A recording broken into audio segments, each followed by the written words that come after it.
India में एक आदमी है गौतम अदानी।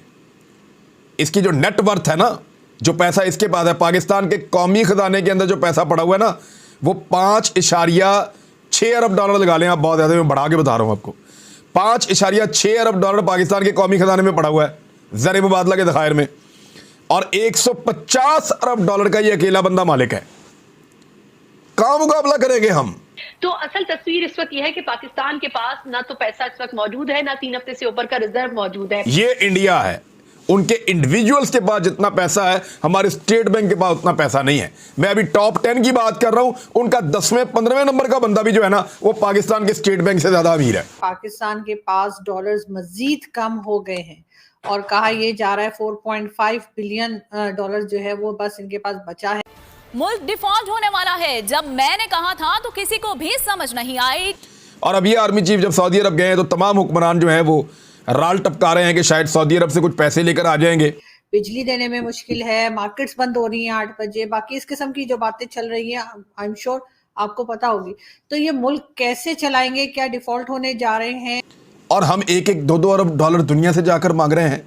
अब इंडिया को छोड़ दें, इंडिया के इंडिविजुअल्स या इनफरादी तौर पे उनके बंदों के साथ अपने मुल्क की इकोनॉमी का आप मुकाबला कर लें।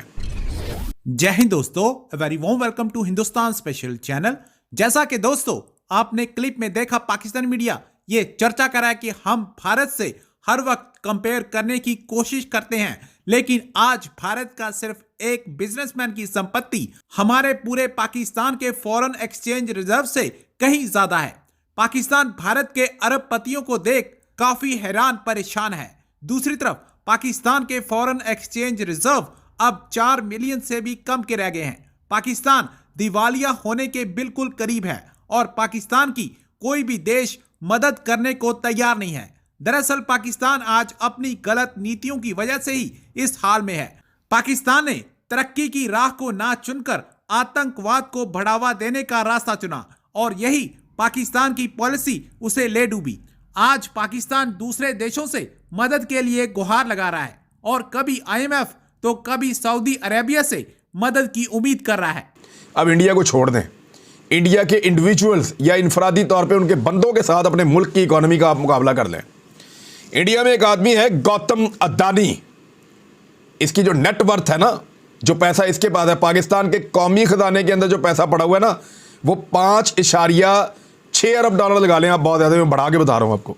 5.6 अरब डॉलर पाकिस्तान के कौमी खजाने में पड़ा हुआ है ज़र मुबादला के ज़खायर में, और 150 अरब डॉलर का ये अकेला बंदा मालिक है। कहाँ मुकाबला करेंगे हम? बात करते हैं मुकाबला करने की, हम बात करते हैं ये कर देंगे, वो कर देंगे, ऐसे कर देंगे, आंख निकाल देंगे। कैसे निकाल देंगे भाई? वो गौतम अदानी को आप देखें, वो अकेला इंडियन 150 अरब डॉलर का मालिक है। मुकेश अंबानी 88 अरब डॉलर का मालिक है, और ये साइरस पूनावाला चौथे नंबर पे 21.5 अरब अमरीकी डॉलर के मालिक हैं। शिव नदर ये जनाब 21.4 अरब अमरीकी डॉलर के मालिक हैं। जिंदल साहब हैं जी 16.4 अरब डॉलर के मालिक हैं। दिलीप साहब हैं, ये 15.5 अरब डॉलर के मालिक हैं। और इसके बाद हिंदुजा ब्रदर्स ये 15.5 अरब डॉलर के मालिक हैं। कुमार बिरला 15 अरब डॉलर के मालिक हैं। और 10वें नंबर पे बजाज फैमिली ये 14.6 अरब डॉलर के मालिक हैं। ये इंडिया है, उनके इंडिविजुअल्स के पास जितना पैसा है, हमारे स्टेट बैंक के पास उतना पैसा नहीं है। मैं अभी टॉप 10 की बात कर रहा हूं, उनका 10वें 15वें नंबर का बंदा भी जो है ना, वो पाकिस्तान के स्टेट बैंक से ज्यादा अमीर है। और हम 1-2 अरब डॉलर दुनिया से जाकर मांग रहे हैं। कभी सोचा है पाकिस्तान 70 सालों में इतना पीछे क्यों रह गया? हमारे तजर्बे ही खत्म नहीं हुए जनाब इस मुल्क के साथ। ये तजर्बा कर लो, वो तजर्बा कर लो, इसकी शक्ल पसंद नहीं, इसको हटाओ, उसको लेकर आ जाओ, उसकी हुकूमत गिरा दो।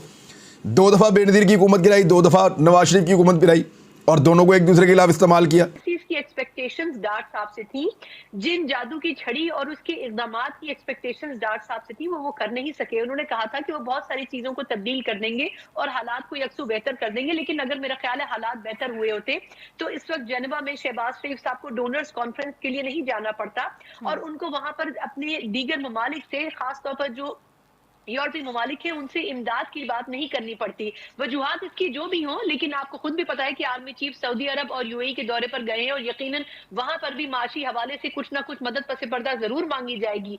तो असल तस्वीर इस वक्त यह है कि पाकिस्तान के पास ना तो पैसा इस वक्त मौजूद है, ना 3 हफ्ते से ऊपर का रिजर्व मौजूद है। लेकिन सही। बात यह है कि आईएमएफ आपको अभी नवे राउंड से आगे तक घसीट कर लेकर जाएगा, क्योंकि आपने उनकी डिमांड्स को फुलफिल नहीं किया। इसका सही। मतलब यह है कि जो पॉलिसीज थी वो कामयाबी के साथ इंप्लीमेंट नहीं हो सकी। तो मेरा ख्याल है कि मिफ्ता इस्माइल साहब को जो दुख है वो सही है, क्योंकि जो मुश्किल तरीन टाइम था नून लीग का, जब टेक ओवर किया गया और उस वक्त इकदाम को जो इनिशिएट किया गया वो मिफ्ता साहब ने किया, लेकिन उसके बाद डार साहब ने जो कुछ कहा वो अपने दावों में पूरे नहीं उतर सके। सबसे पहले सर आज बहुत ही क्योंकि पाकिस्तान में इस वक्त सब बड़े टेंस है, स्पेशली जो पाकिस्तान में लोग रहते हैं इकोनॉमी को लेकर। और आज भी जिस तरह की न्यूज आई हैं कि इन्होंने दुबई इस्लामिक बैंक को भी पैसे वापस किए हैं, जो लोन लिया था एमिरेट्स बैंक के भी पैसे वापस किए गए हैं, और इस वजह से पाकिस्तान के पास डॉलर्स मजीद कम हो गए हैं। और कहा ये जा रहा है 4.5 बिलियन डॉलर जो है वो बस इनके पास बचा है। और इसाक डार साहब का ये कहना है कि जी जनवरी के एंड तक कहीं से कुछ पैसे आने की उम्मीद है उन्हें, किसी कंट्री से, दोस्त ममालिक का नाम लिया जा रहा है। लेकिन ये किस तरह से सरवाइव करेंगे, क्या होता हुआ आपको नजर आ रहा है? किस तरह से सरवाइव करेंगे इसके बारे में आप पूछ रहे हैं? क्या होता मुझे नजर आ रहा है, किस तरह सरवाइव करेंगे? नहीं, सर्वाइवल का तो तरीकाकार है, सा मतलब उसमें तो कोई इफ एंड बट्स नहीं है ना, कि जाहिर है अगर सर्वाइवल से मुराद आपकी क्या है वैसे? Let me ask that first. नहीं, अगर इनके पास पैसे ही नहीं बचे हैं और इतने कम डॉलर्स रह गए हैं पाकिस्तान में, अच्छा। सिर्फ 4.5 बिलियन डॉलर्स रह गए हैं, तो ये मुल्क को कैसे चलाएंगे? मजीद महंगाई आएगी। आईएमएफ के पास जाने की बात हो रही है लेकिन अभी तक गए नहीं है। लेकिन फिर भी कहा जा रहा है कि जी जो स्ट्रीट लाइट्स है वो 50% बंद कर दी जाएंगी, बिजली देने में मुश्किल है, मार्केट्स बंद हो रही हैं 8 बजे, बाकी इस किस्म की जो बातें चल रही हैं आई एम श्योर आपको पता होगी। तो ये मुल्क कैसे चलाएंगे? क्या डिफॉल्ट होने जा रहे हैं? क्या फेल्ड स्टेट बनने जा रहा है, या कोई तरीका है बचाव का? आपने इतने सारे सवाल एक सवाल के अंदर ही कर दिए हैं। अच्छा देखिए, इस बात को समझने की जरा कोशिश करें। लेट्स स्टेप बैक कि इकोनॉमी है क्या, ठीक है? What you need to understand is कि एज अ सॉवरेन स्टेट, जिस तरह बाकी सॉवरेन स्टेट्स के सेंट्रल बैंक्स होते हैं, और हर सॉवरेन स्टेट अपनी मनी प्रिंट करती है, अपनी मनी जनरेट करती है, ठीक है? अगर पाकिस्तान के पास डॉलर नहीं है आज, फॉर एग्जांपल आप कहिए पाकिस्तान में डॉलर नहीं है, तो पाकिस्तान पे क्या इम्पैक्ट पड़ता है? पाकिस्तान पे सिर्फ उसी चीज का इम्पैक्ट पड़ता है जो बाहर से आती है। पाकिस्तान के अंदर अगर पाकिस्तान, मैंने कल परसों की खबर भी पढ़ी थी, पैसे नहीं मिलेंगे, तनख्वाह देने के लिए पैसे नहीं है हुकूमत को। क्यों भाई? रुपू में हुकूमत ने पैसे देने, रुपू में वो कर्ज लेके दे सकते हैं, रुपया छाप के दे सकते हैं, रुपया का टैक्स जो लेते हैं उस पर दे सकते हैं।